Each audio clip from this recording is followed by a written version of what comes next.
జమ్మలమడుగులో YCP Congress party ఆవిర్భావ దినోత్సవ వేడుకలు ఘనంగా నిర్వహించారు.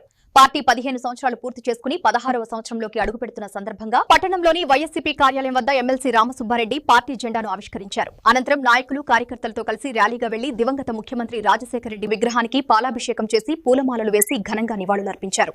ఈ సందర్భంగా మీడియాతో మాట్లాడిన రామసుబ్బారెడ్డి పార్టీ అధ్యక్షుడు వైఎస్సార్ ఆశయాల సాధన కోసం పార్టీని స్థాపించి ప్రజల సమస్యలు తెలుసుకోవడానికి పాదయాత్ర చేపట్టారని అన్నారు. ప్రజల సమస్యలు, రైతుల కష్టాలు తెలుసుకుని రాష్ట్ర అభివృద్ధి కోసం మేనిఫెస్టో ప్రకటించారని తెలిపారు. నవరత్నాలు అమలు చేసి పలు సంక్షేమ పథకాలను ప్రజలకు అందించారని, పేదవారి ఇంటి ముంగిటకే పరిపాలన తీసుకువచ్చి ప్రభుత్వ సేవలను అందించిన నాయకుడు జగన్మోహన్ రెడ్డి అని కొనియాడారు. ఆయన ముఖ్యమంత్రిగా ఉన్న సమయంలో రాష్ట్రంలో విప్లవాత్మక మార్పులు తీసుకువచ్చారని తెలిపారు. ముఖ్యమంత్రి వర్యులు వైఎస్ఆర్ పార్టీ అధ్యక్షులు జగన్మోహన్ రెడ్డి గారు వైఎస్ఆర్ కాంగ్రెస్ పార్టీ స్థాపించి 15 సంవత్సరాలు పూర్తి చేసుకోవడం జరిగింది.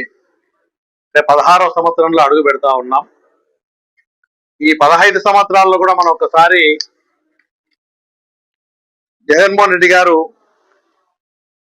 తండ్రి ఆశయాలు నెరవేర్చాలని ఒక దృఢ సంకల్పంతో ఎన్ని ఇబ్బందులు వచ్చినా, ఎన్ని ఆటంకాలు వచ్చినా ఆ రోజు కాంగ్రెస్ పార్టీలో ఉండి తండ్రి ఆశయాలు నెరవేర్చాలా, ఓదార్పు యాత్ర చేయాలని ప్రయత్నం చేస్తే కొంతమంది కుట్రలు కుతంత్రాలతో బయటికి రావడం కాంగ్రెస్ పార్టీ నుంచి ఒక్కడుగా బయటికి వచ్చి కుటుంబ సభ్యులతో ఆ రోజు మనం చూసాం.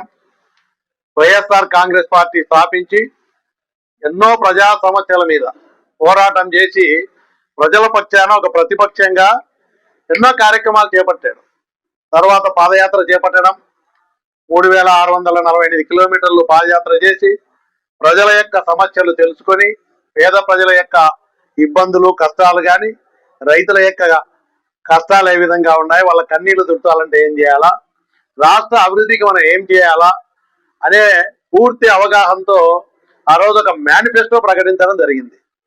ఆ మేనిఫెస్టోలో పేదవాళ్ళ సంక్షేమం కోసం మనం ఒక్కసారి చూస్తే నవరత్నాలు అంటే పేదవాడికి ఆర్థికంగా కొంతన్నా ప్రభుత్వం నుంచి అండ ఉండాలా, ఆర్థిక సహాయం చేస్తే పేదవాళ్ళు కూడా వాళ్ళ కుటుంబాలు బాగుండేదానికి, వాళ్ళ పిల్లల యొక్క భవిష్యత్తు బాగుండేదానికి కొన్ని కార్యక్రమాలు తప్పకుండా ప్రభుత్వ బాధ్యత అని చెప్పి నవరత్నాలు అమలు చేసి, విద్యా విధానంలో మనకు తెలుసు, విద్యలో మనం చూస్తే అమ్మఒడి కార్యక్రమం కానీ, ఫీజు రియంబర్స్మెంట్ కానీ, నాడు నేడు కార్యక్రమంలో కానీ, ఇంగ్లీష్ మీడియం తీసుకురావడం కానీ, ఎన్నో దశాబ్దాల పాటు నిర్లక్ష్యం చేయబడినటువంటి విద్యా వ్యవస్థను, పేదవాళ్ళ పిల్లలు చదువుకునే వ్యవస్థను బలోపేతం చేసి పేదవాళ్ళ పిల్లలు కూడా మంచి ఉన్నత స్థాయిలో ఉండాలంటే విద్య ఒకటే ముఖ్యం, వాళ్ళకి ఇవ్వగలిగే ఆస్తి విద్య అని చెప్పి నమ్మిన వ్యక్తిగా ఎన్నో కార్యక్రమాలు చేశారు.